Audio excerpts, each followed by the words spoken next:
नमस्कार. मी हेमंत मोरे, अध्यक्ष आकाश मित्र मंडळ कल्याण आणि हौशी खगोल अभ्यासक. गेली 50 वर्ष मी खगोलशास्त्र म्हणजे ज्याला ॲस्ट्रॉनॉमी म्हणतात त्याचा अभ्यास करतो आहे आणि बरीच व्याख्यानं वगैरे दिली आहेत. तर ह्या पद्धतीने आपण एका विषयावर बोलणार आहोत. तर आजचा आपला विषय जो आहे तो अधिक मास किंवा अधिक महिना असा आहे. आता अधिक महिना म्हटलं म्हणजे आपलं वर्ष किती महिन्याचं असतं? 12 महिन्याचं. आता अधिक महिना म्हणजे काय झालं? 13वा महिना. 13 जास्त महिना आला ना, म्हणजे ते वर्ष 13 महिन्याचं होतं. आता आपण हे बोलतोय हे जानेवारी ते डिसेंबर कॅलेंडरबद्दल नाहीच बोलत आहे, हे आपल्या लक्षात आलं असेल. आपले जे चांद्र कॅलेंडर आहे म्हणजे चैत्रापासून फाल्गुनापर्यंतचे जे महिने आहेत त्याला म्हणतात चांद्र वर्ष किंवा चांद्र कॅलेंडर. चांद्र वर्षामध्येच अधिक महिन्याचा संबंध येतो. आपल्या सौर वर्षामध्ये आपण एक दिवस जास्त घेतो, त्याला लीप डे म्हणतो. पण चांद्र वर्षामध्ये एक महिना अधिक घ्यावा लागतो. आता लोकांसमोर किंवा आपल्यासमोर प्रश्न असा येईल की एक महिना एकदा एवढा का घ्यावा लागतो जास्त? त्याचं आपण विवेचन बघूया, म्हणजे त्याचं कारण बघूया. असं आहे, आपले चांद्र महिने आहेत. चांद्र महिने म्हणजे चैत्र, वैशाख, ज्येष्ठ. आता ते बऱ्याच लोकांना पाठ आहे. थोडी अडचण आता अशी येते की नवीन जी पिढी आहे, नवीन मुलं आहेत, ती इंग्रजी माध्यमात शिकतात किंवा त्यांच्या घरी तसं वळण नसतं, त्यामुळे त्यांना सांगता येत नाही. पण एवढं कानावर तर आहे की चैत्र ते फाल्गुन हे 12 महिने आहेत. वाटल्यास आपण एक रिपीट करू ते मालिका त्याची. चैत्र, वैशाख, ज्येष्ठ, आषाढ, श्रावण, भाद्रपद, अश्विन, कार्तिक, मार्गशीर्ष, पौष, माघ आणि फाल्गुन. 12 महिने झाले. आता हा महिना आपण सुरू केव्हा करतो? तर महिन्याची सुरुवात आपण अमावस्या समाप्तीला करतो. अमावस्या ही एक तिथी आहे किंवा सोप्या भाषेत सांगायचं ना तर अमावस्या म्हणजे चंद्र सूर्याची भेट. आता चंद्र सूर्याची भेट म्हणजे आपल्याला अजून व्यावहारिक भाषेत आपण बोलूया, म्हणजे तांत्रिक भाषेत त्याला चंद्र सूर्याची युती म्हणतात. पण युती म्हटल्यावर आपल्याला बऱ्याच लोकांना काय युती म्हणजे काय, तर आपण साध्या भाषेत बोलतो. सूर्याला चंद्र ओव्हरटेक करण्याचा क्षण म्हणजे अमावस्या. कारण सूर्य फार स्लो आहे, 1-1 डिग्री रोज सरकतो सूर्य आणि चंद्र 13 डिग्री जातो पुढे एका दिवसात ॲव्हरेज सरासरी. म्हणजे दोघांमध्ये 12 अंशाचा अंतर पडतो. म्हणजेच काय की चंद्र एकसारखं सूर्याला गाठत असतो. ज्या वेळेला तो गाठेल त्याला म्हणजेच ओव्हरटेक करेल तो क्षण म्हणजे अमावस्या समाप्ती. ती आपल्याला पंचांगात वगैरे दिलेली असते कॅलेंडरमध्ये की अमावस्या संपली या क्षणाला. म्हणजे काय झालं? चंद्राने सूर्याला ओव्हरटेक केलं, चंद्र पुढे गेला. तिथून आपला महिना सुरू होतो. कुठलाही चैत्र असेल, वैशाख असेल, कुठलाही महिना. आता होतं काय की ह्याचं जे आता चांद्र महिन्याचं जे एकक आहे युनिट ते काय आहे? तिथी आहे. म्हणजे प्रत्येक चांद्र महिन्यामध्ये 30 तिथी असतात. इंग्रजी महिन्यासारखं नाही आहे. इंग्रजी महिन्यात कसं होतं, कधी 31 दिवस, कधी 28, कधी 30, असं नाही. कुठलाही चांद्र महिना म्हणजे तिथी 30. पण म्हणजे किती वर्षाची तिथी किती होती? 12 महिन्याच्या 360 तिथी होती. पण 360 तिथी म्हणजे 360 दिवस नव्हे. कारण एका अमावस्येपासून दुसऱ्या अमावस्येपर्यंतचा जर काळ दिवसामध्ये मोजला तर तो सरासरीने 29.5 येतो. म्हणजे थोडक्यात काय, एक चांद्र महिना म्हणजे 29.5 दिवस. आता आपण तिथी दिसूया, दिवसूया म्हणजे 30 तिथी होणार, पण दिवसाचा हिशोब 29.5. आता मला आता सांगा तुम्ही, एक महिना 29.5 दिवसाचा, त्याला 12 ने गुणलं. आता 12 ने गुणण्याचा सोपा एक उपाय आपण सांगतो. म्हणजे आता मी हे आबालवृद्धांसाठी सांगतोय, म्हणून काही लोकांनी असं खूप वाईट वाटून घेण्याचं कारण नाही की हे काय आम्हाला तुम्ही सांगताय. ते बघा, असं सोपा उपाय आहे. 30ला 12 ने गुणलं पाहिजे म्हणजे 360 होते. पण आपल्याला 29.5चा हिशोब करायचा आहे, म्हणजे अर्धा कमी करायचा आहे आणि तो 12 वेळा कमी करायचा आहे, म्हणजे 6 कमी करायचे. म्हणजे 360तले 6 गेले 354. 354 फार महत्त्व आहे. म्हणजे एक चांद्र वर्ष हे 354 दिवसाचं असतं सरासरीने. आपण सरासरी करतोय, त्याच्यात काही सूक्ष्म फरक असतात पण ते सोडून देऊ. आणि आपलं सूर्याचं जे वर्ष आहे म्हणजे जानेवारी ते डिसेंबर वगैरे ते किती दिवसाचं असतं? 365. आता तुम्ही म्हणाल इंग्रजीशी काय संबंध आपण लावतो?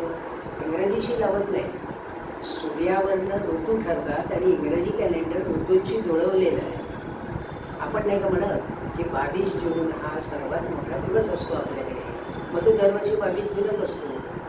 म्हणजे थोडक्यात काय, सूर्याच्या हालचालीशी कॅलेंडर ॲडजस्ट केलेलं आहे इंग्रजी कॅलेंडर. आता इथे काय मी 354 दिवसांनी वर्ष संपलं चंद्राचं, पण सण किंवा कुठलीही गोष्ट ऋतू हा 365 दिवसांनी येणार आहे ना पुन्हा.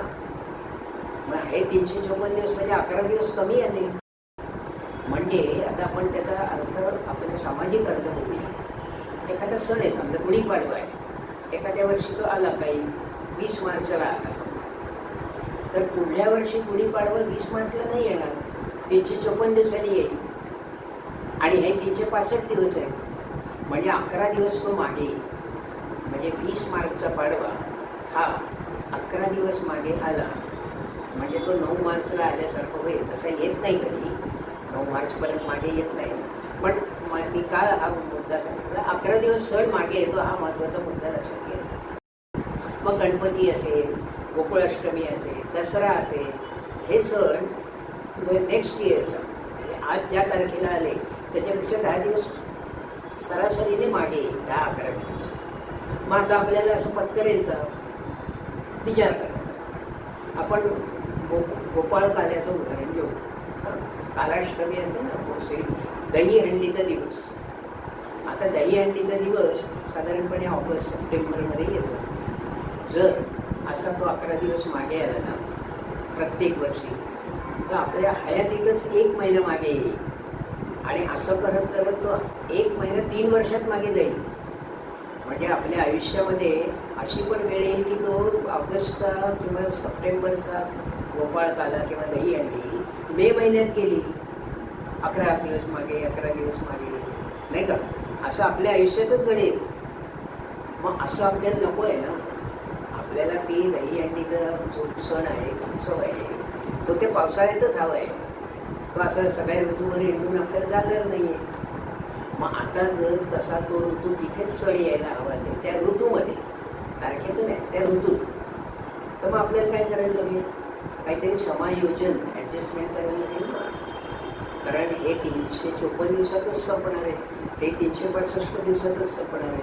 आपण सूर्यचंद्राला काहीच सांगू शकत नाही की तू जरा मागे पुढे हो, ते त्यांच्या चालीने चालणार. बरोबर. मग आता यांना काय करायचं? मग आता हा बघा 11 दिवसाचा जो फरक आहे दरवर्षी, तो 3 वर्षांनी किती होईल? 27, 33. हे झालं साधं गणित आहे. याचा अर्थ असा की 3 वर्षांनी 1 महिन्याचा फरक पडेल. आपण ते 33 दिवस वगैरे म्हणजे 1 महिना धरू तो साधारण. म्हणजे आपल्याला 1 महिना जर आपण 3 वर्षांनी जास्त घेतला आणि ते वर्ष जर 13 महिन्याचं केलं तर आपोआप सण पुढे जातील. पण वर्ष मोठं झालं ते 3 वर्षांनी. आणि मग ते काहीतरी जुळणी सणांची ऋतूशी होईल. ही अधिक महिन्याची मूळ संकल्पना आहे. पण आता हा साधा गणिती हिशोब मी सांगितला, पण प्रत्यक्ष असा हिशोब नाही आहे. तुम्ही जर तपासले मागचे पुढचे अधिक महिने आपल्या आयुष्यात आलेले आहेत ना. आता ते काय असे काय बरीच वर्ष जात नाही अधिक महिना येण्यामध्ये. तुम्ही मागचे तपासून पहा तर तुमच्या लक्षात येईल की तो असं तर बरोबर 3 वर्षांनी आलेलं नाही. ते पण आपल्याला कारण बघायचे की असं बरोबर 3 वर्षांनी का नाही आहे. हा साधा स्थूल हिशोब आपल्याला समजण्यासाठी झाला की अधिक महिन्याचं प्रयोजन काय. पण त्याच्यामध्ये एक गोष्ट मित्रांनो लक्षात घ्या. महिन्याचं जे नाव आहे चैत्र, वैशाख, ज्येष्ठ, हे कोण ठरवत? म्हणजे हे चांद्र महिने आहेत ना. मग हे महिन्याचं नाव चंद्र ठरवत नाही. महत्त्वाची गोष्ट आहे. बघा, तुमचं नाव तुम्ही ठरवलं आहे का? जे काही असेल ते. आता माझं नाव हेमंत आहे, तर मी काय पाळण्यात असताना असं नाही सांगितलं की मी माझं नाव हेमंत ठेवा. आपलं नाव आपली आई, आत्या असं कोणतरी ठेवतं ना. मग चांद्र महिन्याची जी चैत्र, वैशाख वगैरे नावं आहे ती सूर्य ठरवतो. फार महत्त्वाची गोष्ट आहे. सूर्य ठरवतो. तो एवढं सूर्य ठरवतो म्हणजे काय? आता बघा 12 राशी आहेत, सूर्य 12 राशी खेळतो वर्षभरात. मग असं ठरलेलं आहे नियम की मीन राशीत सूर्य असताना जर चांद्र महिना सुरू झाला आणि अमावस्येला मागाशी पाहिजे तर त्या महिन्याला चैत्र नाव द्यायचं. मीन राशीत सूर्य असताना अमावस्याने महिना सुरू झाला तर तो चैत्र. आता अशा क्रमाने मीनेतनं सूर्य पुढे जाईल मेष येते. मग मेष राशीत सूर्य असताना महिना सुरू झाला तर तो त्याच्या पुढचा म्हणजे वैशाख. म्हणजे 12 महिने जर तुमचे पाठ असतील आणि 12 राशी पाठ असतील तर तुम्हाला हे सहज समजेल किंवा उलगडेल. पण राशी किमान पाठ पाहिजे, मेष वृषभ मिथुन कर्क. बरं, आता मीनेत असताना चैत्र, मग मेषेत असताना वैशाख, मग पुढे वृषभेत असताना ज्येष्ठ, असं सुरू राहील. आता हे असे एकाड एक सूर्य राशीत प्रवेश करतो, अमावस्या होते, महिना सुरू, असं काढत चालतं. पण ह्याच्यात कधी कधी अडथळा येतो, बिनसतं काहीतरी मध्ये. ते काय होतं ते आपण बघू, ते महत्त्वाचं आहे.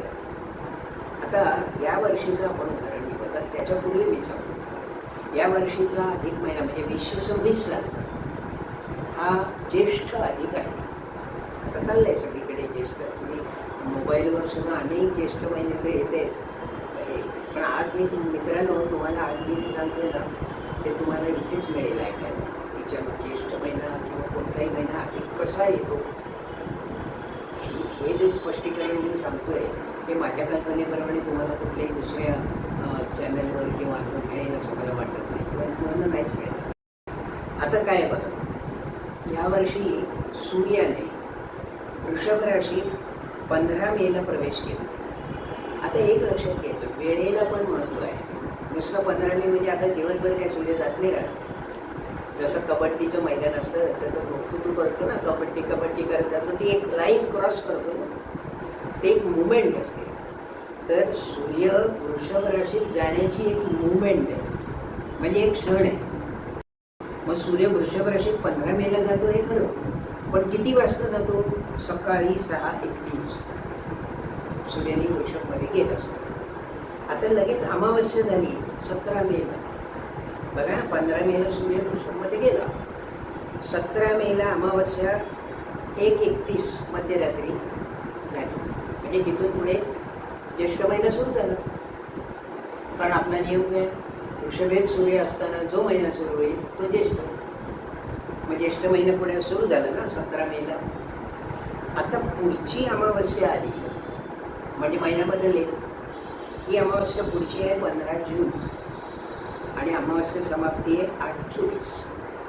म्हणजे मगाशी सांगितलं तसं आपल्याकडे स्टँडर्ड टाईम 8:24 होती, तेव्हा चंद्र सूर्याला ओव्हरटेक करेल. तर ते आपल्याला दिसणार नाही सकाळची 8:24ची वेळ. प्रश्न तो नाही आहे, गणिताचा प्रश्न आहे. आता आता झालं अमावस्या झाली 8:24ला 15 जूनला, मग पुढचा महिना सुरू झाला पाहिजे, झालाच म्हणजे तो. पण आम्ही काय म्हणणार की आता याला काय नाव द्यायचं, ज्येष्ठच्या याची पुढचा महिना कुठला? आषाढ. मग आषाढ नाव द्यायचं का? तिथे अडचण आहे.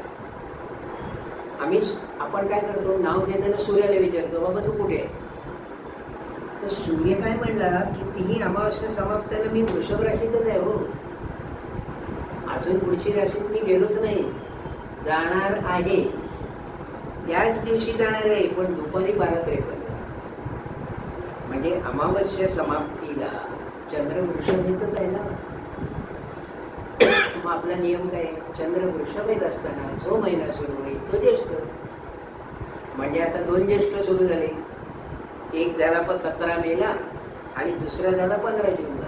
मधला काळ किती का असे ना, का तुम्ही काय होते 8:30च्या सुमाराला अमावस्या संपली आणि 1ला दुपारी गेला, मग किती कमी वेळ आहे ना. वेळेचा प्रश्न नाही आहे, प्रश्न काय, तो वृषभेतच आहे. तो ह्याच्या आधी जर गेला असता ना मिथुनेमध्ये, नो प्रॉब्लेम, आपण अशा नाव देऊन टाकलं असतं. पण आता तसा हा समस्या निर्माण झाली. तर अशी अधिक महिन्याची परिस्थिती येते. म्हणजे आता तुमच्या एक लक्षात आलं का की सूर्य महिना इथे मोठा आहे एका राशीतून. आता हां, सूर्य मिथुन राशीत आत्ता सांगितलं ना, त्याच दिवशी दुपारी 12:53ला तो मिथुन राशीत जातो.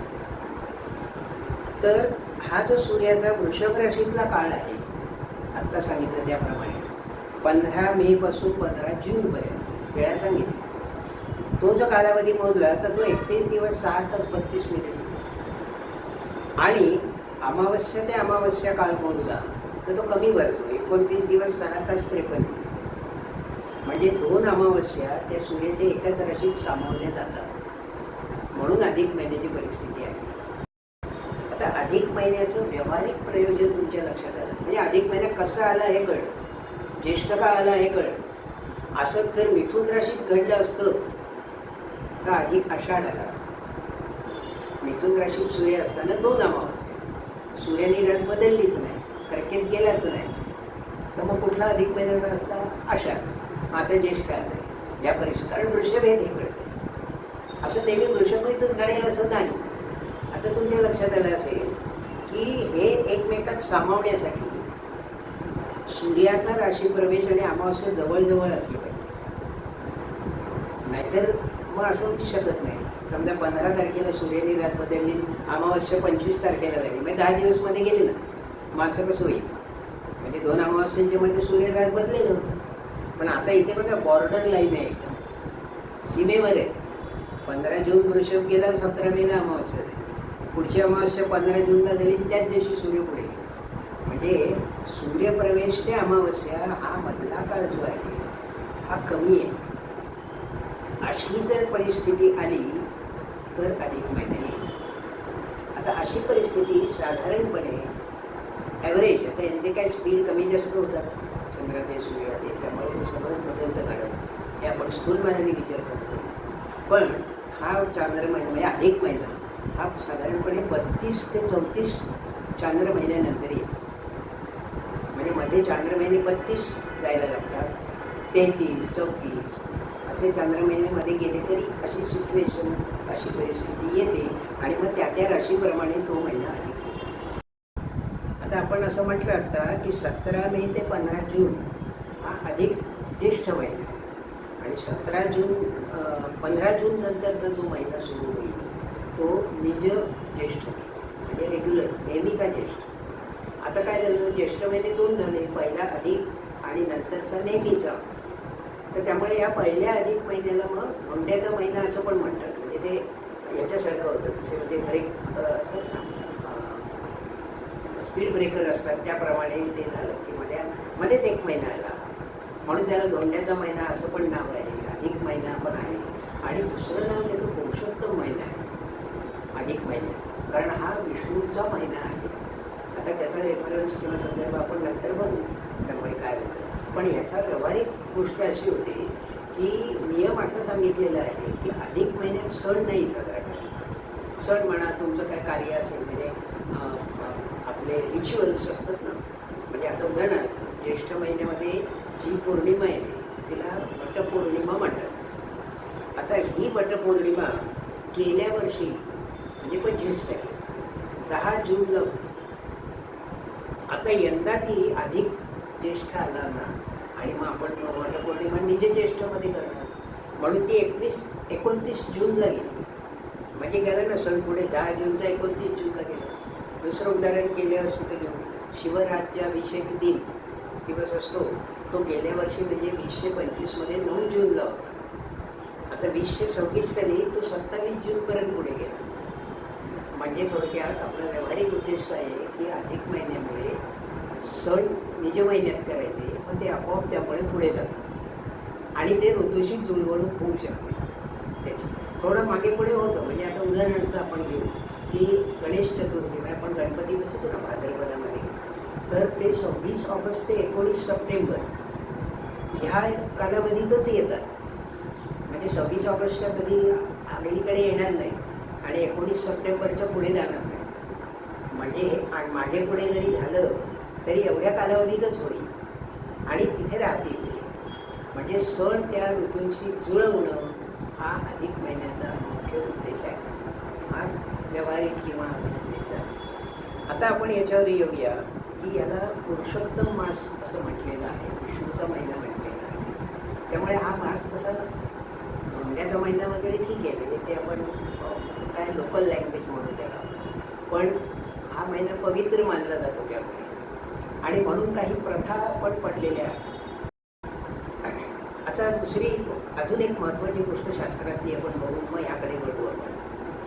हे बघा, ज्येष्ठ, आषाढ, श्रावण वगैरे हे महिने साधारणपणे जास्त वेळा अधिक येतात.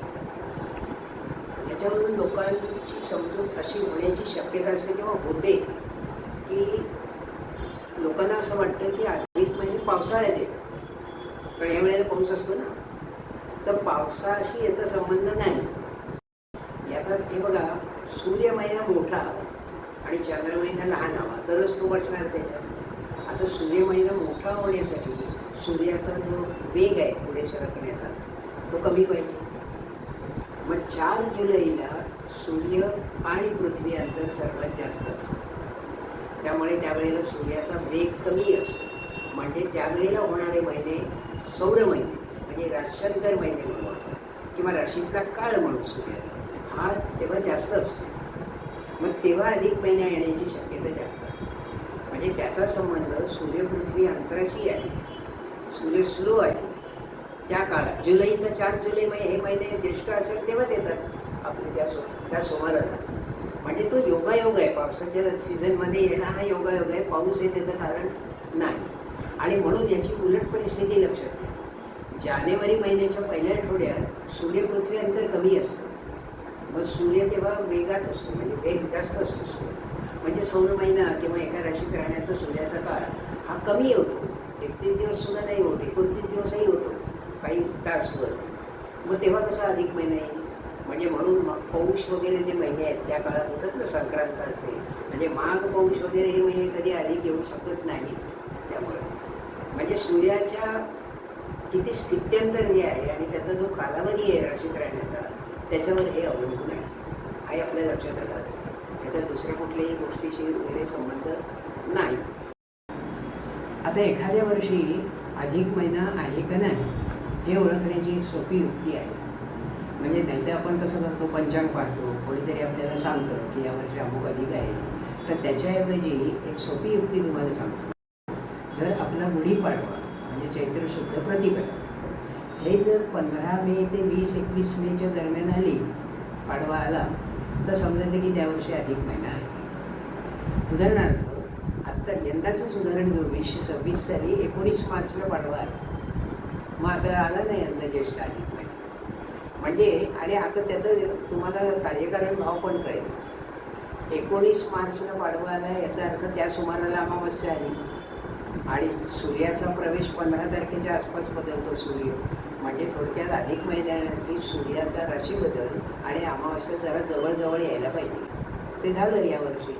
आणि ते असंच होऊ शकतं किंवा 15 ते 20मध्येच होऊ शकतं की ते जवळ येतील दोन्ही आणि तो अधिक महिना आहे. तेही सोपी युक्ती आहे आणि तसं आत्ताचं उदाहरण तुमच्या लक्षात राहील.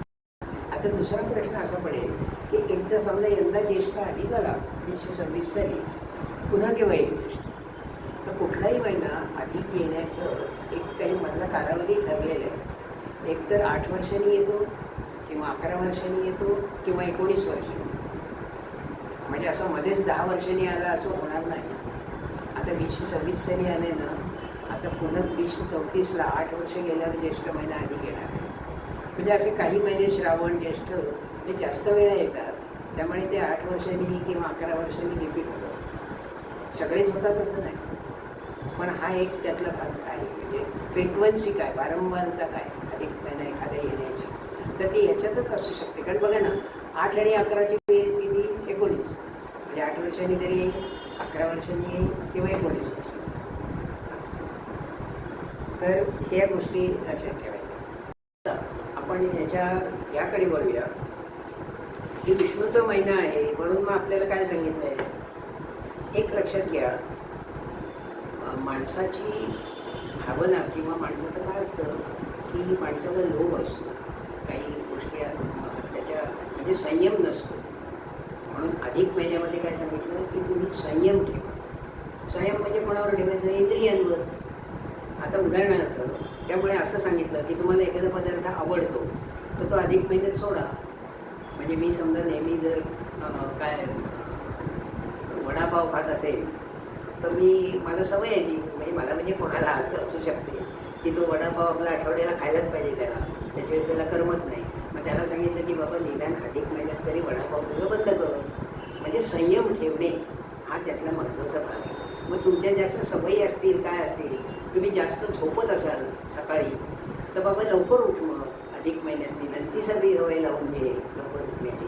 हा त्याच्यामधला खरा महत्त्वाचा हेतू आहे सांगण्याचा. आता हा दुसरी गोष्ट त्याच्यात सांगतात नेहमी की दान करावं अधिक महिन्यात. तर खरं म्हणजे गोष्ट अशी आहे की दान करणे ही गोष्ट कायम स्वरूपाची आहे.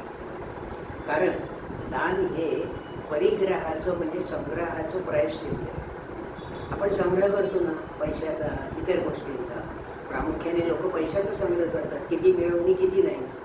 मग माणसाला असं सांगितलं आहे बाबा ते समाजामध्ये दे ना, ते दानाचा काहीतरी समाजासाठी उपयोग कर, सामाजिक दान देणगी दे. म्हणजे दानाचं महत्त्व कायम आहे.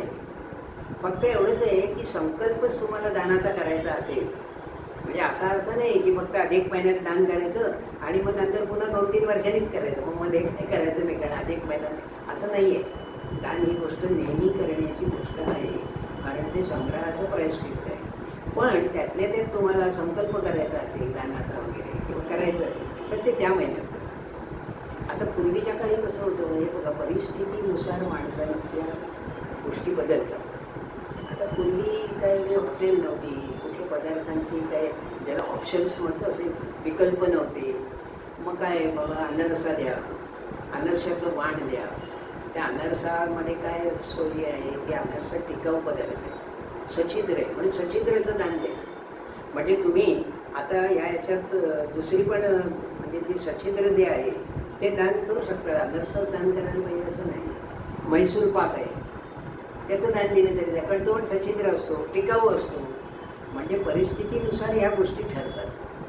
याचा अर्थ असा नाही की इथून पुढे 50 वर्षांनी अधिक महिना आला, 50 वर्ष येत राहिलं तर अनारसेच द्यायला पाहिजे असं नाही. तुम्ही योग्य ते दान परिस्थितीनुसार करावं. द्रव्याचं दान करता येईल, कारण सामाजिक संस्थांना जर तुम्ही मदत दिली या अधिक महिन्याच्या निमित्ताने तर ते चांगलं होईल. सामाजिक संस्था एखादी त्याला जरूर असते नेहमी. तर हा जो काही ज्याला आपण सत्संग विवेक आपला आहे, कॉमन सेन्स ज्याला आपण म्हणतो, तो जागरूक ठेवायचा. इथनं तुम्हाला काय करायचं ते मिळतं, पण आता परिस्थितीनुसार काय करायचं ते तुम्ही ठरवायचं. मगाशी जसं सांगितलं तसं. तर दुसरी गोष्ट एक धार्मिक आपल्यामध्ये असं आहे की जावयाला विष्णूचा अवतार मानतात आणि आपली लेक म्हणजे लक्ष्मी असते. म्हणून अधिक महिना विष्णूचा असल्यामुळे अधिक महिन्यात जावयाला मान देण्याची प्रथा आहे. कारण लक्ष्मी आणि विष्णू, लेक लक्ष्मी आणि जावई विष्णू, त्यामुळे त्यांना त्या दिवशी त्या महिन्यामध्ये दान द्यायचं अशी एक प्रथा आपल्याकडे आहे. म्हणजे एक जावयाबद्दल किंवा लेकीबद्दल चांगला मान दिलेला आहे त्यांना, लक्ष्मीचा आणि विष्णूचा असं. तर ते आपण हे त्याच्यामध्ये असतं. अखंड दिवा लावावा म्हणजे आपण एक संकल्प किंवा हे करता येईल. आपण तसं संध्याकाळी एक शुभंकरोती किंवा देवाला दिवा लावतो, पण अखंड दीप लावू शकतो आपण अधिक महिन्याकरता. तर अशा काही ज्या गोष्टी आहेत त्या याच्यामध्ये सांगितलेल्या आहेत. नंतर तुम्ही पाठ तुम्हाला करायचा असेल तर विष्णू सहस्रनाम म्हणा किंवा श्रीसूक्त म्हणा, पुरुष सूक्त म्हणा. कारण काहीतरी एक आपण पाठ करायचा असेल तर आपण काय करतो, संकल्प करायला मुहूर्त शोधतो. म्हणजे कसं, संकल्पाचा आधीमध्ये करत नाही. नवीन वर्षाला 1 जानेवारी आली की माणसं संकल्प करतात, चला आता नवीन वर्ष सुरू करायचं. आता तू त्याचा संकल्प किती टिकतो हा विचार नाही करायचा, पण तू ठरवतो असं. पाडवा आला, चला पाडव्याला आपण असा संकल्प करूया असं. तर म्हणून अधिक महिन्यात असा संकल्प तुम्ही करू शकता. आणि असं एक चांगलं एक आध्यात्मिक गोष्ट आहे ना, पुरुष सूक्त वाचणं वगैरे. मग हे त्यांना त्याच्यात सांगितलेलं आहे. आता काही तुम्ही आणखीन एक ऐकलं असेल, कोकिळा व्रत. म्हणजे काय, कोकिळाचा शब्द ऐकला की जेवायचं. पण मग हे सगळं आता कोकिळाचा जो आवाज येतो आपल्याला ऐकू, म्हणजे नर कोकिळ गातो, कोकिळा गात नाही. आवाज जो असतो तो नर कोकिळाचा असतो. एनिवे पण ते असतं किंवा हाच त्याचा ऋतू असतो ना, मे जून वगैरे, म्हणजे वसंत ऋतूमध्ये असतं हे. तर त्यामुळे आता म्हणून सांगितलेलं आहे की कोकिळा व्रत आषाढ महिन्यात करायचं. म्हणजे तेव्हा तुम्हाला शब्द कानावर येऊ शकतो. कुठे मध्येच कुठेतरी पुढे गेला अधिक महिना तर नाही आला. त्याचं ठरलेलं आहे ना पूजन केव्हा होतं ते. म्हणून कोकिळा व्रत करतात ते आषाढ महिन्यातच करतात, असं एक व्रत सांगितलेलं आहे. तेव्हा असा याच्यामध्ये काय आहे, अधिक महिन्याच्या मागे शास्त्रीय जसा आधार आहे, शास्त्रीय गोष्टींनी अधिक महिना ठरतो, तसं मग त्याचा जीवनावर आपल्या प्रभाव पडतो. मग त्या जीवनामध्ये तुम्ही संकल्प करा. आता उदाहरणार्थ एखाद्याला असं समजतं बघा, आता लहानापासून मोठ्यापर्यंत मोबाईल हे व्यसन झालेलं आहे. तर मोबाईल आपण किती वेळ बघायचा, त्याच्यावर काही संयम कंट्रोल हवा की नको. मग तुम्ही अधिक महिन्यात तसा नियम करू शकता की मी 10 मिनिटाच्या वर, अर्ध्या तासाच्या वर, आपलं सगळं 5 सुटलं. सगळेजण आता तुम्ही बघा ना, कुठे जर 4 जण जमले ना, तर कोणी एकमेकांशी बोलत नाही, जो तो आपल्या मोबाईलमध्ये असतो. म्हणजे आता ही सामाजिक परिस्थिती आलेली आहे. पूर्वीच्या काळी मोबाईल नव्हतेच, तर आता तुम्ही मोबाईल किती वापरायचा याचा संयम ठेवू शकता. हा एक नवीन आपण म्हणूया या आता म्हणून, म्हणजे परिस्थितीवर अवलंबून आहे. अजून 50 वर्षांनी वेगळी परिस्थिती काहीतरी निर्माण होईल, तेव्हा वेगळे संकल्प करावे लागतील, वेगळ्या गोष्टी कराव्या लागतील. पण देशकाल परिस्थितीनुसार आपण संयमाने वागणं हा त्यातला महत्त्वाचा भाग आहे. तर असा हा अधिक महिन्याचं एकंदर महत्त्व.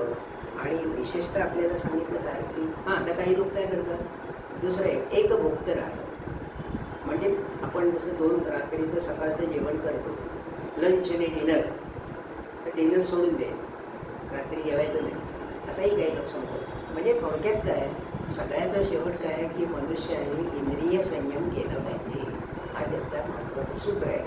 मग तर तुम्ही तुमच्या पद्धतीने करा. तर असं हे अधिक महिन्याचं शास्त्रीय आणि सामाजिक महत्त्व आहे. त्यामुळे मला असं वाटतं की आपण ही गोष्ट लक्षात घ्या, आणि जर काही तुमच्या शंका असल्या तर तुम्ही विचारू शकता. पण आपण इथे थांबूया. धन्यवाद.